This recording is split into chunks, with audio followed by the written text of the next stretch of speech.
Hi, everyone. Welcome to the UMBC Mic'd Up podcast. My name is Denise Cardona from the Office of Professional Programs here at UMBC.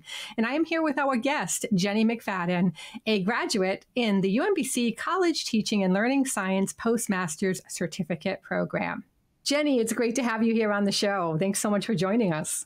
Thank you for having me.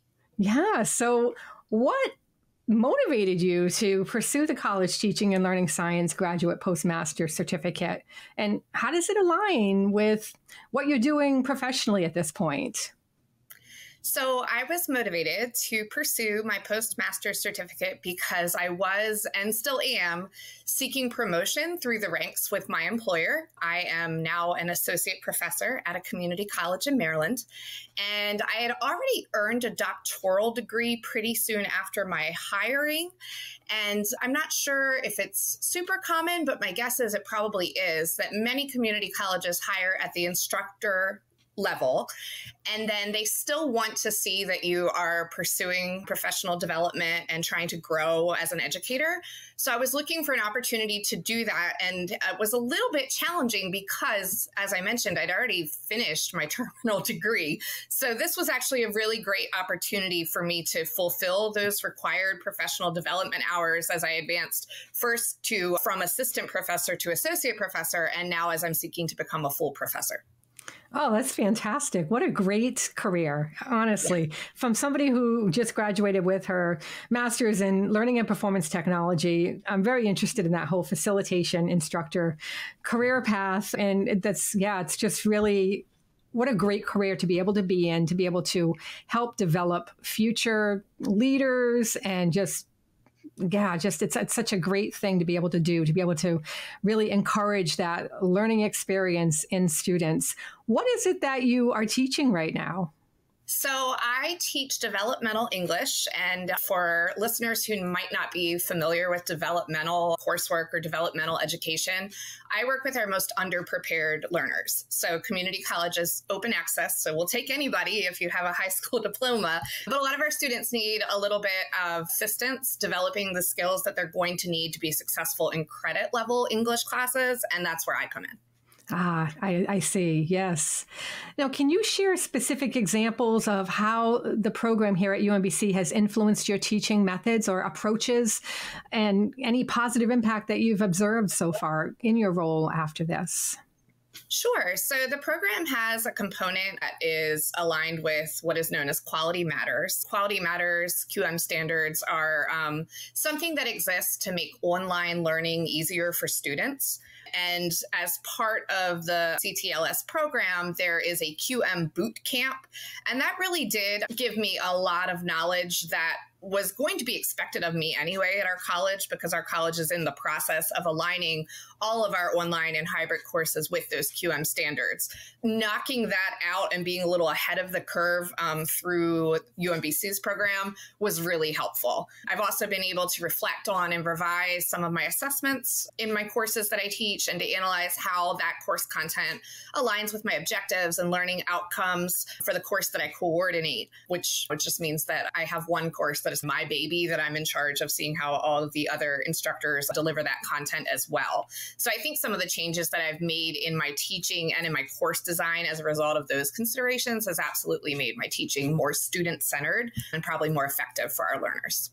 And that's the name of the game. The end result is being able to bring those learners to mastery over the topic. So yeah, that's great. So how do you envision the knowledge and skills gained from this program contributing to your current role, and how has it influenced your perspective on teaching overall in general in your field? So I think throughout my time in the CTLS program and being a CTLS graduate, I think I was able to adopt more student-centered teaching practices, which have made me a better educator. And I do think that I've always been an educator who values teaching as a craft and an art. a lot of my colleagues at my community college, and I would assume at many higher education institutions, both locally and nationwide, a lot of those educators enter with more of a content expertise or a content focus, but I do have some pedagogy background too.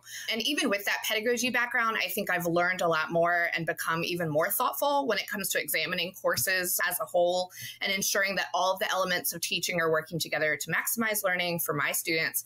But I could really see this program being even more valuable for my colleagues who maybe don't necessarily have the teaching science. They're more of an expert in whatever their field is. And I did see, as I was going through the CTLS program, that a lot of my peers in the program were more in that boat. So I think the program has something for anyone. Like I mentioned, I do have a lot of the pedagogy. I spent some time in K through 12 classrooms as well. So I do have a lot of that background that maybe gives me a bit of a teaching advantage that some of my peers in higher ed don't have. But I had a lot to learn, and it seemed like it would be especially useful for colleagues who are trying to carve out a pathway in their journey in higher ed that maybe have a lot less teaching background.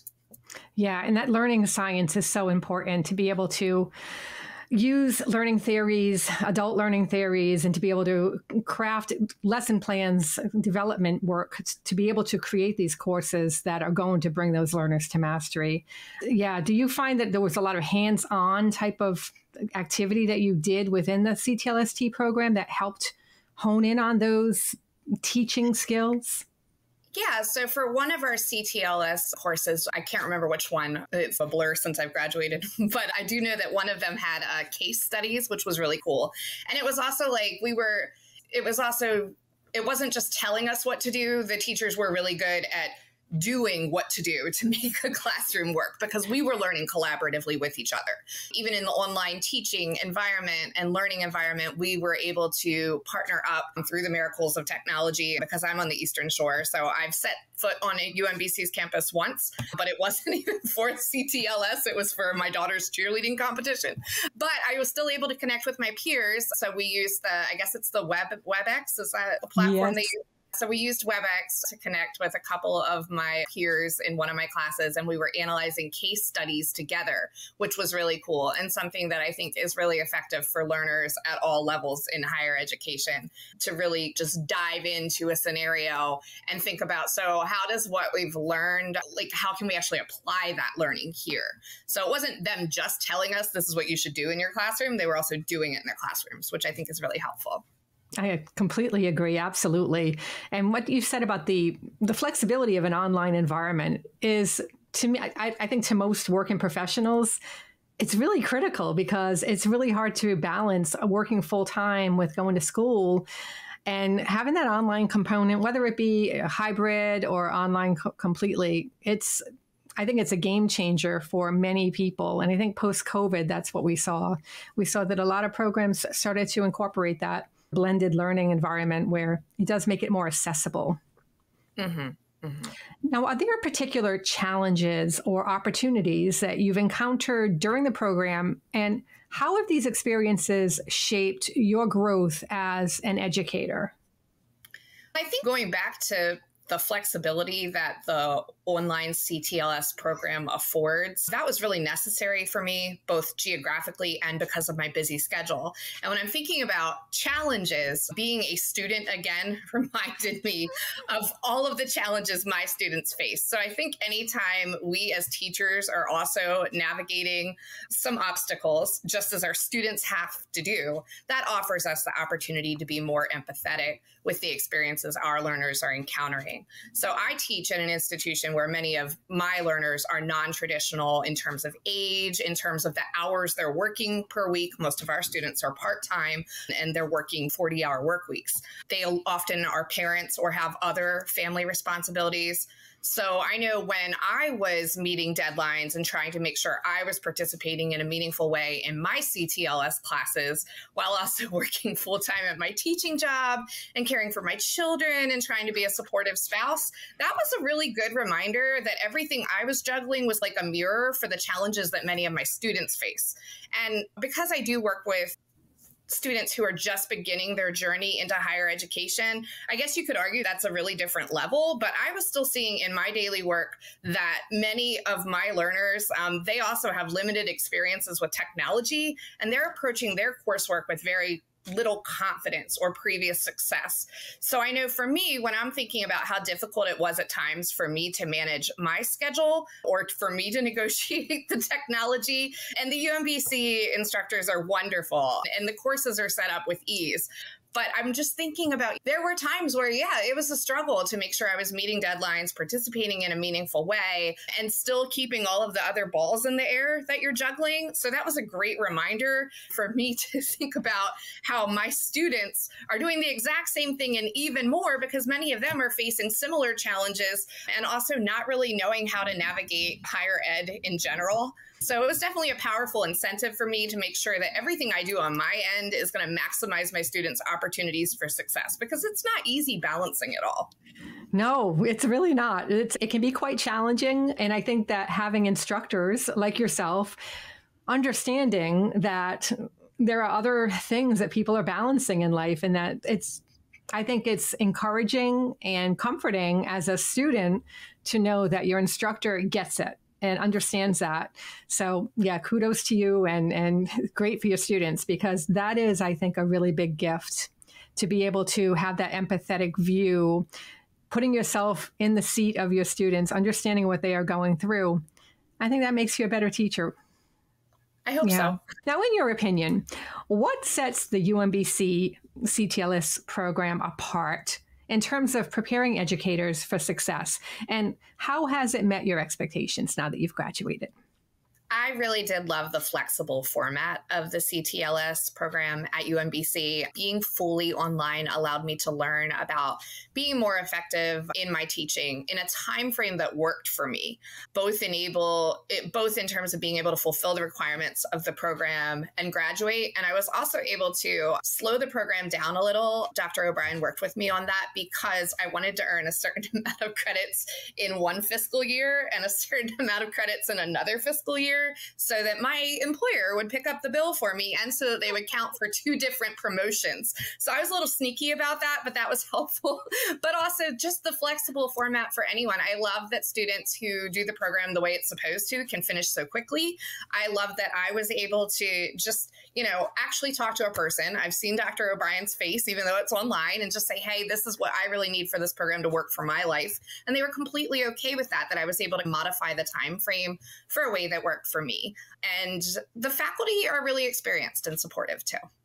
Yeah, that's all important points. Absolutely. Having a face, a person, instead of a computer or a recorded message, it's really nice to be able to have that communication with a real person. Yeah, I agree. UMBC is great for that. Now, could you discuss any specific strategies or techniques that you've learned in the program that you found particularly effective in enhancing the learning experience for your students? Sure. I think the assessment strategies I learned from Dr. Jennifer Harrison in UMBC's CTLS program were really useful. I did come into the program with a lot of teaching knowledge already, but with Dr. Harrison's help, I was able to really examine how I was having students to demonstrate their growing knowledge of grammar in one of our developmental writing courses. And I think English teachers have been wrestling with how to best teach and assess grammar from the beginning of time, probably. And I do think I was able to create more authentic assessments that were much more aligned with what I actually wanted students to learn and be able to do moving forward from that course. So I'm really thankful for that. And I think the assessment course I took with Dr. Harrison, as well as the other courses I completed during the CTLS program, would probably be even more helpful, as I'd mentioned, for a lot of my colleagues who might have more content expertise, but less knowledge of teaching strategies and techniques. And that's probably true for folks who are teaching or want to teach at both community colleges like I do, as well as other higher ed contexts. Mm-hmm. That assessment is so crucial in the learning experience of students, and being able to put together proper assessments to indeed know if the student has mastered that topic is so important. And having that performance agreement that's in place. I would see that's a really valuable piece for educators to be able to understand that aspect. Yeah, absolutely. I feel like I'm probably, I don't know if I'm in the minority with that or not, but I feel like I love the teaching and I love giving feedback. And then sometimes when it comes to assessment, it just feels, oh, now it's time for the test. But I think the way that Dr. Harrison taught us to look at assessment was just really helpful. Excellent. What do you consider to be the most valuable takeaway from the program, and how do you plan to apply that in your continued development as an educator? I think the greatest takeaway from UMBC's CTLS program is that the focus on student-centered learning really resonates with me, because as a professor, that's something I'm always striving to do when it comes to teaching, assessment, and decision-making related to course design. So I'm thankful for my time in the program because it's helped me learn more about differentiating instruction, authentic assessment, and catering to a diverse student population. So this is knowledge that I will continue to apply throughout my career as I work with underprepared learners at a community college. And it's something I'm really grateful for. Oh, that's perfect words. And I can't think of a more perfect way to end this podcast episode.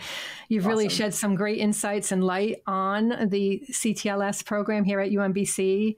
It sounds like it's been a great opportunity for you, and to be able to develop professionally, continue to develop, and to be able to apply that in your real world role. It's been awesome. And I'm really thankful I found the program, and I appreciate all the connections I made with my professors and colleagues during my time there. Great. Thank you, everyone, for being here with us for this episode. I hope you enjoyed it. If you'd like to learn more about our offerings, do a search for UMBC College Teaching and Learning Science Graduate Program, or simply click the link in the description.